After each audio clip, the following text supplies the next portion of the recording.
argument because he was absolutely great. Even in his early days out on the schoolhouse, we played. See, back then, Tom, they didn't have big convention centers. Right, we played right. high school auditoriums, city auditoriums.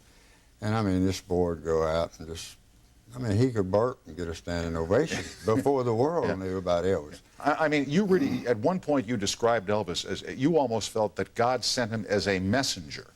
I still think that. I think any time that you come in with a new music and a new way of presenting yourself, nobody moved. Elvis didn't copy anybody. I mean, think about it. He originated most of the things he did and didn't know what he was doing at first.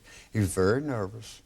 And I've heard him say that his legs would start shaking, and so he didn't want the audience to know that he was scared. His knees were so knocking, he'd throw them out. Start moving, People say to me a lot, even now, they say, Carl, when is this Elvis mystique going away? I mean, you know, every year in Memphis, this year I will work his 20th anniversary of his death there. And the answer is it's never going to go away. Well, it's history, Tom. I mean, if you're going to tear the pages out on Presley, you're going to have to jerk one or two out on Washington. I mean, the boys in the history book. Yeah.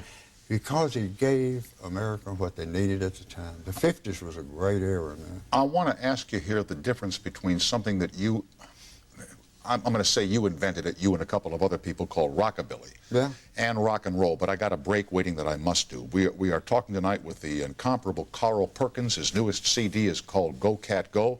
The toll-free is up and running at 800-952-2788, and we'll be right back after these messages. Honey, they have to let you go for my persuasion.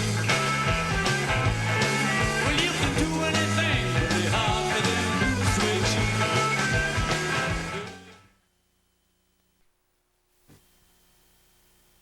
With the legendary Carl Perkins, and I was going to ask you if you could give us a little demonstration, and I see you have this. This is not the Gene Autry. No, this this is up a little from that. The difference between the sound of rockabilly and rock and roll.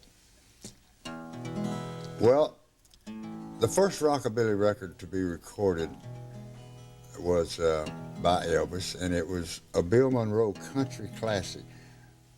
Bill did it like, Blue moon of Kentucky, keep on shining. Oh, shine on the one that's gone and proved untrue. Now, the only difference in that and rockabilly is, I said, blue moon of Kentucky, won't you keep on shining? Yeah, shine on the one that's gone. Untrue. Let me tell you, blue moon of Kentucky, won't you keep on shining? Shine on the one that's gone true. You know that you have saved about a half an hour of conversation with that demonstration. That is true. The picture is truly worth 1,000 words. Thank you. Here is Jay on the toll-free in Hamilton, Ontario. Hi, Jay, and welcome to CBS. Well, good evening, Tom. Good evening, sir.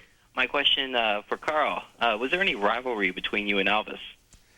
No, not at all. I knew when I first saw him there never would be. Then because of the way he looked and his musical abilities were just absolutely amazing. He was a wonderful guy. No, there was never any rivalry or animosity between Elvis and I. What is the story where one time he suggested to you that you put some makeup under your eyes or eyeliner or something? Didn't you see him highlighting his eyes one time? Mm-hmm. What was that? Well, he'd do that. He had a little Maybelline eye stick, whatever that is, and he doctored the bottom of the mascara, eyelashes. huh? Yeah, yes. That's it. Yeah. And I said, "What you doing, boy?" He said, "Well, it looks good from the audience." He said, "Try it," and I stuck it in my eye and did not do it. I mean, I couldn't follow that. It tickles. You know? So I just faced the world as it was. Yeah. Do you, Jay, I don't know if you're old enough to recall Blue Suede Shoes back in 1955 and what an enormously huge record that was. It was great, that's for sure. They were both legends. Thank you. I'm glad you called, Jay, and thanks for watching us, okay? Thank you.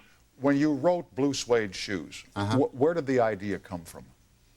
What happened? You must have seen something, been somewhere. I was playing one of the tonks near my hometown, and I've been watching this boy and girl jitterbugging, and they were really good. You know, when you're playing and you pick out that certain pair that really was rocking. And they finished their dancing when I finished the song right in front of the little bandstand where I was playing. And he said to her in a good stout tone, he said, don't step on my suedes. Well, I hadn't owned a pair of them shoes at that time. They were getting kind of popular around Jackson and Memphis. And she said, oh, I'm sorry. Excuse me? Yeah, and it looked hurt. And I thought, you fool. I mean, that's a stupid shoe. That's a pretty girl, man. Yeah, pay some attention to the lady. Never mind. As you said, you can get more shoes. There you go. But I could not get that out of my mind. I was living in a government project house in Jackson, Tennessee with my wife and 2 children. And I couldn't go to sleep, man. I just couldn't. Don't step on my suede. I thought of the old nursery rhyme. 1 for the money, 2 for the show, 3 get ready, and 4 to go. I said, well, look out. Down them concrete steps, got my guitar. 1 for the money, dun, dun. My wife came to the top of the steps. I had 2 small babies. She said, Carl, you gonna wake up the children? Whose song is that? I said, it's ours. She said, write the song and we'll rock 'em back to sleep. So I took 3 iced potatoes out of a brown paper bag, and the song was born. Iced potatoes? Yeah, frying iced potatoes. You know? Oh, okay. There was 3 in a I couldn't find anything to write it on. And the original words are framed in my house, but it's spelled Blue Suede, S-W-A-D-E. See, I knew nothing about the shoes. What would S-U-E-D-E? Suede. Suede. Anyway, this new CD, Go Cat Go. Yeah. They're all on there. All the Beatles are there. Yeah. Willie Nelson, Johnny Cash, Paul Simon, Jimi Hendrix. Yeah. 96 will be a memorable year for Carl Perkins. All I had to do was ask these guys, the Beatles, Paul and George, these 2 brand new songs on there. And I wrote, I think biggest part of the songs that are on this album. You're one of the few, if not the only, who in the golden days wrote all of his own songs. Yeah. I've only got 30 seconds here. The Carl Perkins Foundation for Kids. It's very dear to my heart. It's called the Carl Perkins Child Abuse Center in Jackson, Tennessee. It was the first licensed abuse center in the state of Tennessee, and we're doing wonderful. I'm so proud that the place for kids to go who need help and got no other place. The parents. Oh, really? That's where the problem is. We try to teach the parents through volunteers that there's another way. You don't have to abuse them. All I want them to do is call the center, let us get them to the doctor, and get the kid treated. And then our success ratio, Tom, is around 90% of the people. Continued success with that. I'm out of time here. It's an honor to meet you, my friend. Congratulations and thanks for all the memories and much success with Go Cat Go. Bless you. My pleasure. Bless you, sir. Good. We will continue and tell you about tomorrow night again right after these messages.